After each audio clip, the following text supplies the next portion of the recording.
अब बात करते हैं हमारी खास पेशकश की। संसद से दोनों सदनों से पास होने के बाद वक्फ संशोधन बिल राष्ट्रपति के पास भेज दिया गया है। उनके हस्ताक्षर के बाद यह प्रक्रिया पूरी हो जाएगी और यह कानून में तब्दील हो जाएगा। लोकसभा और फिर राज्यसभा से मंजूरी मिलने के बाद इस बिल पर सिर्फ राष्ट्रपति की मोहर लगने का इंतजार है। लेकिन संसद और सड़क पर विपक्षी दलों के विरोध के बावजूद सरकार दोनों सदनों से इस बिल को पारित कराने में कामयाब रही। लेकिन अब मुस्लिम संगठनों से लेकर मुख्य विपक्षी पार्टियां, जिनमें कांग्रेस और दूसरी पार्टियां हैं, इस बिल को सुप्रीम कोर्ट में चुनौती दे रही हैं। बिल के खिलाफ कोर्ट में याचिकाएं दायर की जा रही हैं। बिल को मौलिक अधिकारों के खिलाफ बताया जा रहा है। सबसे पहले कांग्रेस सांसद मोहम्मद जावेद ने वक्फ संशोधन बिल 2025 को चुनौती दी। मोहम्मद जावेद ने कानून को मौलिक अधिकारों और धार्मिक अधिकारों के खिलाफ बताया है। उन्होंने वक्फ संशोधन कानून को मुसलमानों से भेदभाव करने वाला बताया है।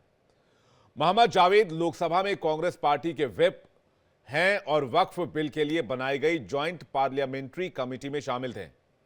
उनका कहना है कि यह कानून संविधान के अनुच्छेद 14 समानता के अधिकार, अनुच्छेद 25 धर्म का आचरण करने की स्वतंत्रता, अनुच्छेद 26 धार्मिक मामलों में प्रबंधन की स्वतंत्रता, अनुच्छेद 29 अल्पसंख्यकों के अधिकार और 300A संपत्ति के अधिकार का उल्लंघन करता है।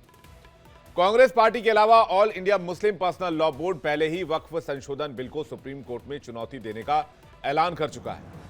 बोर्ड के सदस्य मोहम्मद अदीब ने कहा कि जब तक यह कानून वापस नहीं होता, हम चैन से बैठने वाले नहीं। उन्होंने सरकार पर मुसलमान की संपत्तियों को जब्त करने का आरोप लगाते हुए कहा कि इस कानून के खिलाफ किसान आंदोलन की तरह देशव्यापी विरोध प्रदर्शन किया जाएगा। वहीं आम आदमी पार्टी विधायक अमानतुल्लाह खान ने भी वक्फ संशोधन बिल की संवैधानिक वैधता को चुनौती देते हुए सुप्रीम कोर्ट में याचिका दाखिल की है। संसद का काम कानून बनाना है। लोकसभा राज्यसभा ने अपना काम कर दिया है। अब यह बिल संविधान के मुताबिक है या नहीं, वो तय करने का अधिकार सुप्रीम कोर्ट के पास है। बिल को चुनौती देने वाले और इसका विरोध करने वाले बहुत हैं, लेकिन सुप्रीम कोर्ट इस बिल को संविधान की कसौटी पर तौलेगा और फिर तय करेगा कि बिल संवैधानिक है या नहीं है। ऐसे में सवाल यह है कि इस बिल के खिलाफ कोर्ट जाने वाले याचिकाकर्ताओं का लीगल आधार क्या है। ये जो वक्फ अमेंडमेंट एक्ट है गरीबों के लिए, और मैंने कहा था कि जो गरीब मुसलमान हैं वो विरोध नहीं कर रहा है। विरोध करने वाले पॉलिटिकल मुसलमान हैं, और पॉलिटिकल मुसलमान हैं इसलिए वो क्योंकि वो बेनिफिशियरी भी हैं, इसलिए वो विरोध कर रहे हैं। और अब नई बात शुरू हो गई है कि पुतले दहन होने शुरू हो गए हैं। सरकार के भी हो रहे हैं और अब हमारे भी पुतले दहन शुरू हो गए। तो मैं तो ये कह रहा हूँ कि पुतला दहन तो इस्लाम का हिस्सा नहीं है। अगर मौलाना धर्म की बात कर रहे हैं और वो पॉलिटिकल मौलाना नहीं है, दाढ़ी टोपी रखकर जो प्रोटेस्ट कर रहे हैं ये पॉलिटिकल लोग नहीं हैं, तो इस्लाम में तो दहन का कोई कॉन्सेप्ट ही नहीं है। तो जो दहन करने वाले हैं या तो ये मुसलमान नहीं हैं और या ये पॉलिटिकल मुसलमान है। मैंने यही कहा था कि ये पॉलिटिकल मुसलमान है, ये गुमराह कर रहे हैं लोगों को, ये बेवकूफ बना रहे हैं।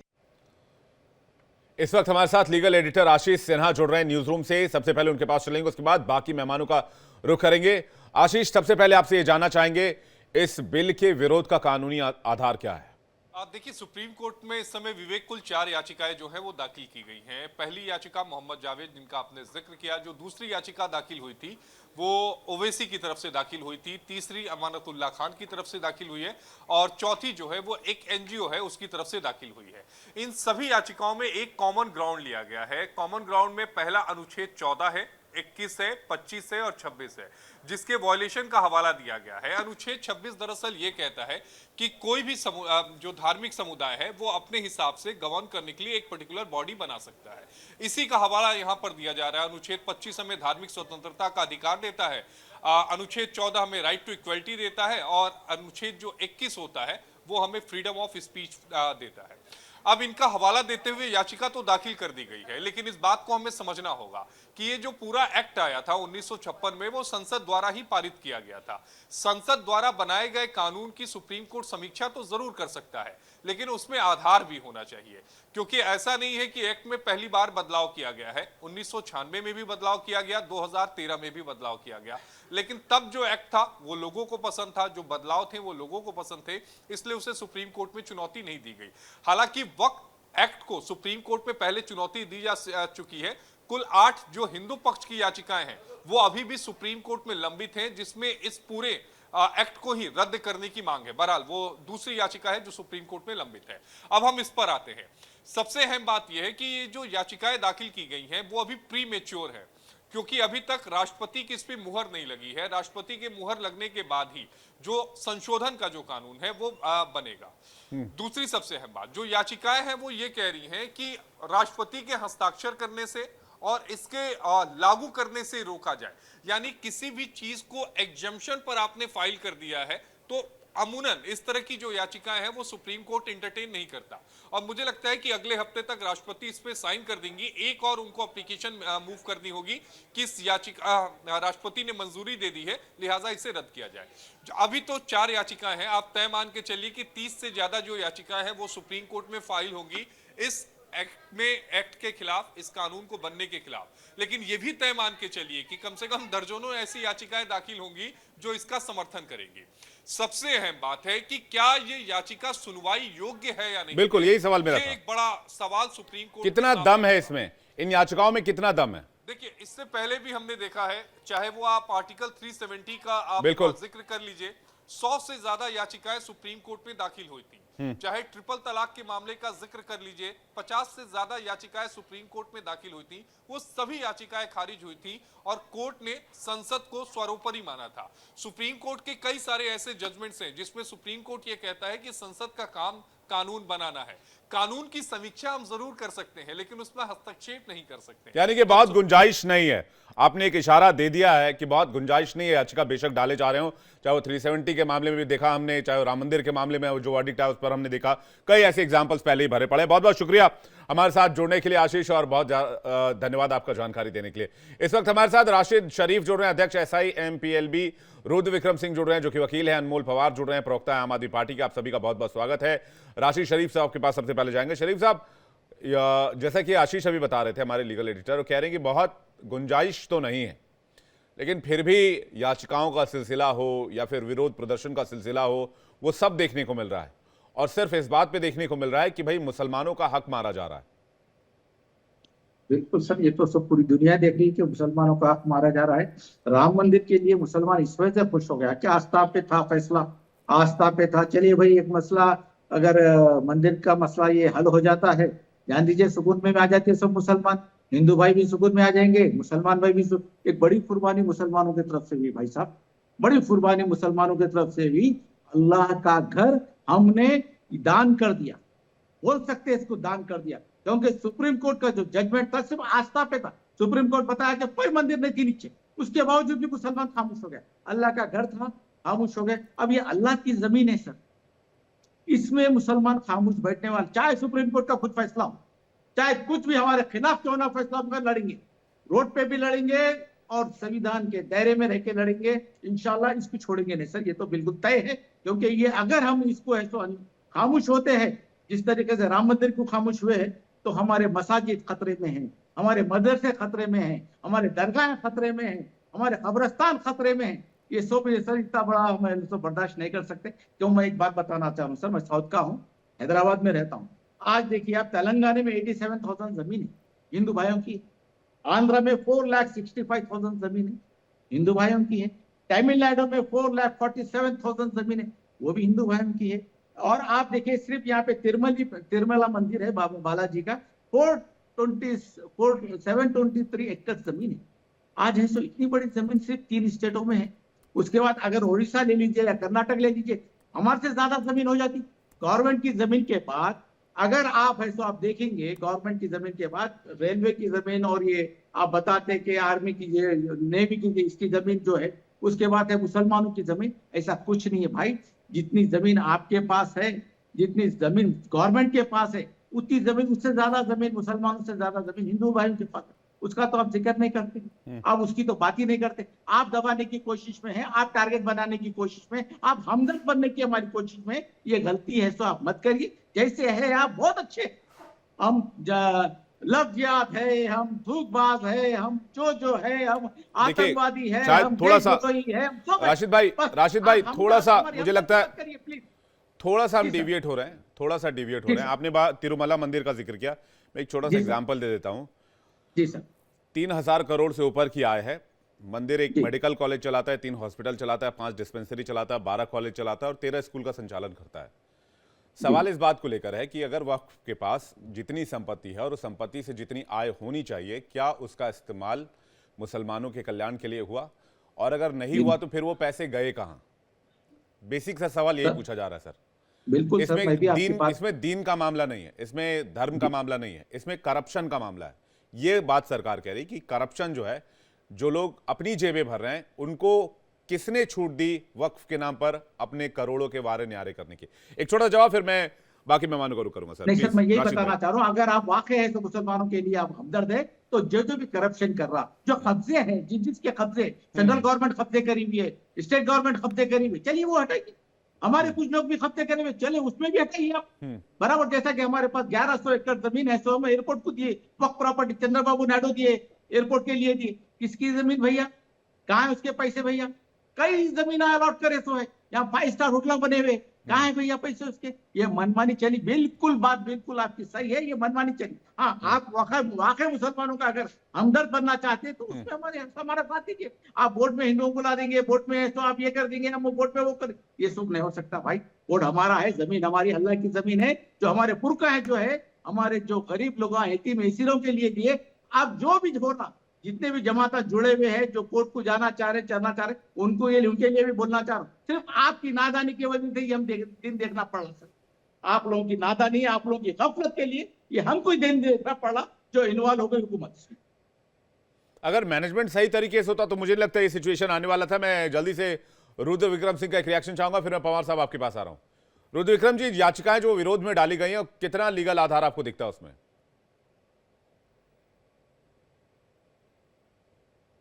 एक बार माइक चेक कीजिएगा, आपकी आवाज नहीं आ रही है। ये जब भी कोई याचिका डाली जाती है, बेसिकली ये रिट पिटीशंस होती हैं।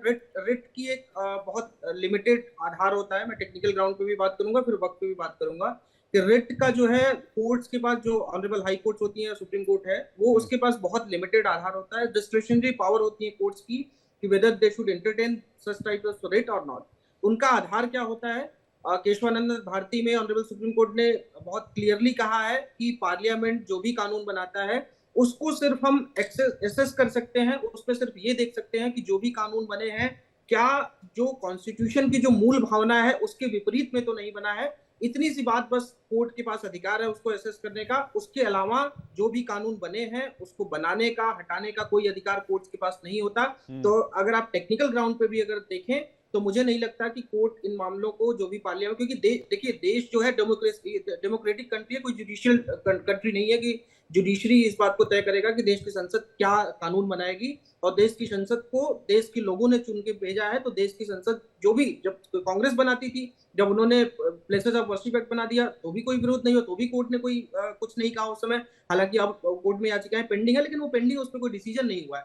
तो जब देश की जनता ने इस सरकार को चुना है, तो अगर उनको लगता है कि कोई कानून ऐसे बने हैं जो इलीगल हैं, जो संविधान की मूल भावना से वाकई में प्रेरित नहीं है, तो उनको बदला जाना चाहिए। और आप किसकी बात करते हैं? आप कौन से आर्टिकल 14 और आर्टिकल 25, आर्टिकल 26 की बात कर रहे हैं? आर्टिकल 14 किसकी बात कर रहा है? राइट टू इक्वलिटी की बात करता है। आज जो नया वक्फ आया है वो सबको समान अधिकार देने की ही तो बात करता है, जो अन्य लोगों को उसमें शामिल करने की बात करता है, महिलाओं की बात करता है। तो समान अधिकार देने की बात क्या होती है? अगर किसी चीज में, अगर मान लीजिए कोई जॉब हो, मैं भी अप्लाई कर पाऊं, आप भी अप्लाई कर पाए, जो लोग टीवी देख रहे हैं वो लोग भी अप्लाई कर पाए, सब लोग अप्लाई, वही होता है राइट टू इक्वलिटी। तो अगर इस वक्फ बोर्ड में सब लोग, अगर सबकी संभावना है, सबको रखे जाने की संभावना है, तो राइट टू इक्वलिटी वही हुई। आप आर्टिकल 25, 26 की बात करते हैं, कोई ऐसा धार्मिक एंगल वक्फ नहीं होता कि आप कोई धार्मिक, वहां पे कोई आपकी पूजा करते हैं या फिर कुछ ऐसा करते हैं। मेरी जो दिल्ली हाई कोर्ट में पिटीशन पेंडिंग है 123 वक्फ प्रॉपर्टीज की, जो 123 वक्फ प्रॉपर्टी इन लोगों ने कब्जा की, उसके बाद अभी जो सर्वे हुआ है उन प्रॉपर्टीज का, हालांकि अभी 80-85 प्रॉपर्टीज का सर्वे जो यूनियन ऑफ इंडिया ने मेरी पिटीशन में सबमिट किया है, उसमें यूनियन ऑफ इंडिया ने ये कहा है कि जहां पे 40-40 गज की जमीनें थी वहां आज 400 गज हो गई हैं।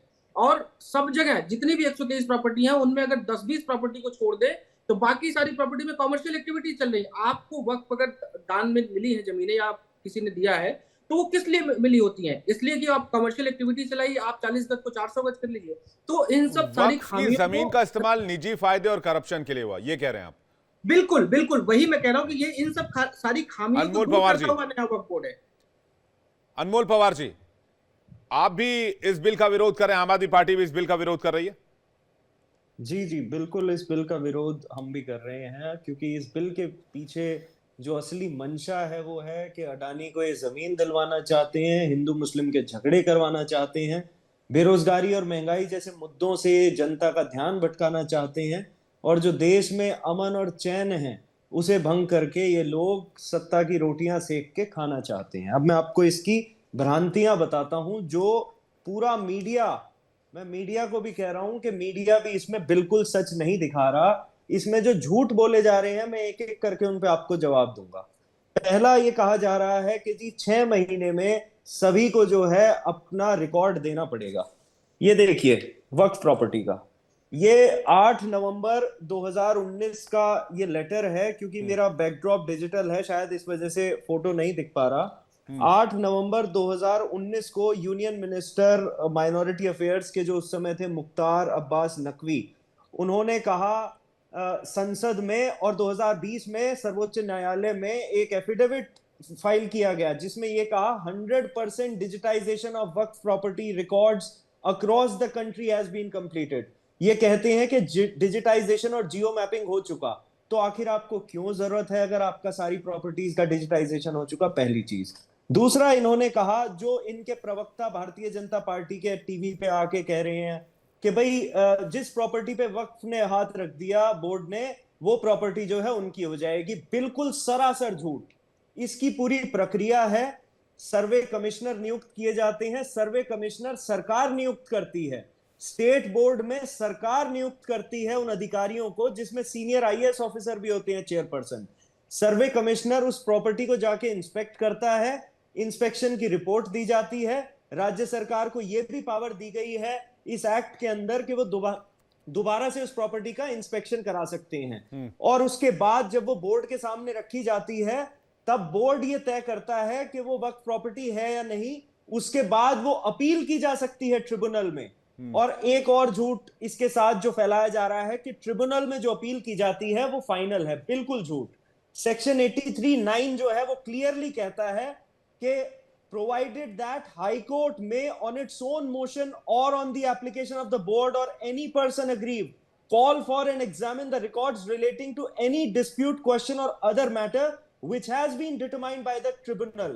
ये 1995 के एक्ट में प्रावधान है।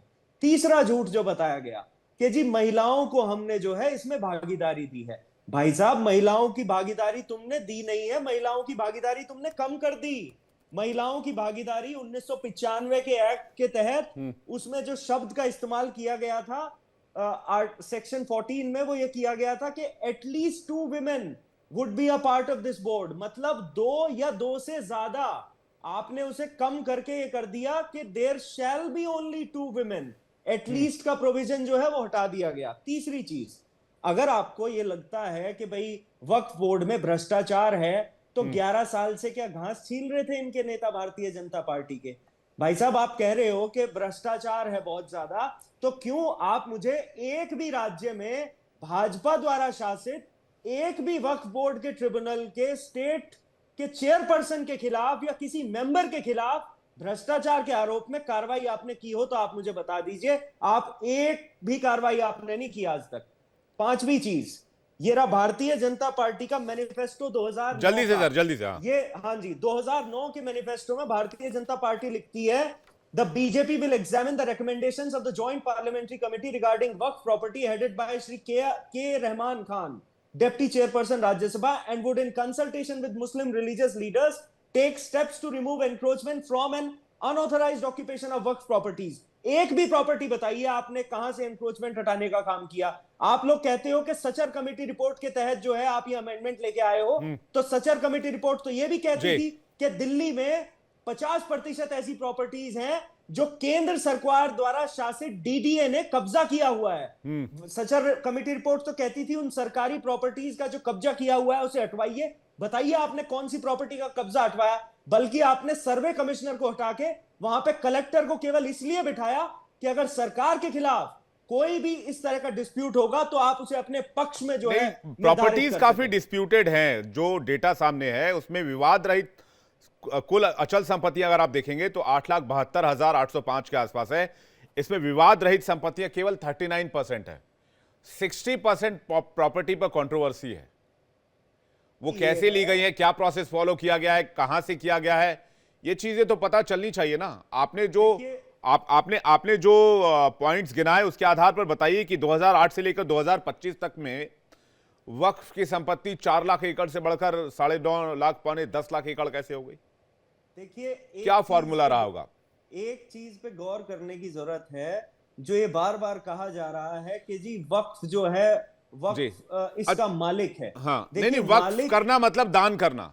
मुसलमानों की आबादी भी बढ़ रही है और वक्फ की जमीन भी बढ़ रही है। तो मुसलमान दान कर रहे होते तो शायद वो मुसलमान थोड़े सीमित होते, कम होते। दोनों चीज एक साथ कैसे राइज हो सकता है? देखिए, इसमें जो एक और झूठ फैलाया जा रहा है वो ये कहा जा रहा है कि जी ये वक्फ बोर्ड जो है वो उस प्रॉपर्टी का मालिक है। तीसरी सबसे ज्यादा संपत्ति जो है आर्मी के बाद और सरकार के बाद जो है वो मालिक नहीं है, मैनेजमेंट बोर्ड की तरह है। मैं हमेशा ये कहता हूं मालिक नहीं है, मैनेजमेंट बोर्ड की तरह है जो इन प्रॉपर्टीज को मैनेज करता है। आपको रुद्र विक्रम जी कुछ कहना चाह रहे थे? रुद्र विक्रम जी, उसके बाद मैं जल्दी से, समय सीमित है। अनमोल भाई एक सेकंड, मैं रुद्र विक्रम जी कुछ कहना चाह रहे हैं। रुद्र विक्रम जी, उसके बाद राशिद भाई के पास। मैं इसी से शुरू करता हूं जो कहते हैं मालिक नहीं है। वक्फ का रूल है कि भाई once a Waqf always a वक्फ, मतलब आपने वक्फ को प्रॉपर्टी अगर दान कर दी तो वो वापस नहीं हो सकती। तो मालिक कौन हुआ भाई? अगर वक्फ मैनेज कर रहा है तो वही मालिक हुआ, वही मैनेजर होगा, वही सब कुछ हुआ। मतलब देयर इज नो प्रोविजन कि आप उसको वक्फ प्रॉपर्टीज को वापस ले लें। जो है वो कस्टोडियन है, वक्फ मालिक नहीं है। वक्फ बोर्ड मालिक भैया नहीं तो है, आप वापस नहीं ले सकते। मैंने आपको कोई सामान दे दिया, आपको वापस नहीं ले सकता, तो आप कस्टोडियन नहीं हो गए, मालिक हो गए। आप अगर वापस ही नहीं ले सकता, मेरे पास कोई प्रावधान ही नहीं है। आप एक्ट का पहला क्लॉज पढ़ लीजिए सर। मुझे मत पढ़ाइए। मैं आप आइए, मेरी पिटीशन हाई कोर्ट में पड़ी हुई है, वहां आइए, फिर आपको मैं पढ़ाता हूँ।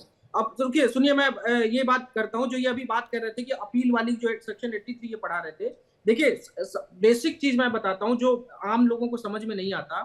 देखिए, जब हम कोई पिटीशन होती है, मान लीजिए मेरे जमीन पे किसी ने कब्जा कर लिया या अनमोल भाई की जमीन पे किसी ने कब्जा कर लिया, तो मैं कहाँ जाऊंगा? मैं जाऊंगा सिविल कोर्ट में, जाऊंगा, सूट फाइल करूंगा कि भैया इन्होंने मेरी जमीन पे कब्जा कर लिया है, आम आदमी पार्टी के प्रवक्ता अनमोल जी ने।